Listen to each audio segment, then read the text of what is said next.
നമ്മുടെ ഇന്നത്തെ സൂര്യോദയം എന്ന് പറഞ്ഞാലേ അത് പത്തനംതിട്ടയിലാണ്. കഴിഞ്ഞ ദിവസം രാത്രി 12:20 കോഴിക്കോട് സ്റ്റാൻഡിൽ നിർത്ത ബസ് രാവിലെ 8 മണിക്കാണ് പത്തനംതിട്ട സ്റ്റാൻഡിലെത്തുന്നത്. ചെന്നപാടെ ഞാൻ ഓടിയതേ പബ്ലിക് ടോയ്ലറ്റിലേക്കാണ്. നല്ല വൃത്തിയുള്ള ഒരു അടിപൊളി പബ്ലിക് ടോയ്ലറ്റിനായിട്ടാണ് പത്തനംതിട്ടയിലുള്ളത്. സീസണിൽ എന്താണ് സ്ഥിതി എന്ന് അറിഞ്ഞൂടാ. അവിടെ നിന്ന് ഇറങ്ങി ചെന്നത് സ്റ്റേഷൻ മാസ്റ്റർ അടുത്തേക്കാണ്. രാവിലെ ഗവിയിലേക്ക് എടുക്കണ ഫസ്റ്റ് ബസ് എപ്പോഴാണെന്ന് ചോദിച്ചപ്പോൾ 5:30ക്കും 6:30ക്കും ഗവിയിലേക്ക് ബസ് എടുക്കേണ്ടതെന്ന് പറഞ്ഞു. പിന്നെ അവിടെ നിന്ന് ഇറങ്ങി ചെന്നത് ഒരു റൂം എടുക്കാൻ വേണ്ടിയിട്ടാണ്.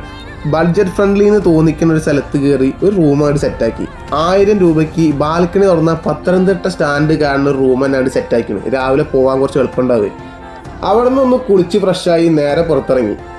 ഇന്ത്യൻ കോഫി ഹൗസ് എന്ന് തെറ്റിദ്ധരിപ്പിക്കുന്ന രീതിയിൽ ബോർഡ് വെച്ച ഒരു കടയിൽ കയറി ചായ അങ്ങോട്ട് സെറ്റാക്കി. വെള്ളപ്പും ബീഫ് റോസ്റ്റും തരക്കേടില്ലേട്ടാ. ഇനി നമ്മൾ പോണത് കോന്നിയിലേക്കാണ്. അപ്പോഴേ കോന്നിയിൽ എന്താണെന്നുള്ള അടുത്ത വീഡിയോ പറയാട്ടാ. അപ്പം ശരി എന്നാ, ബൈ.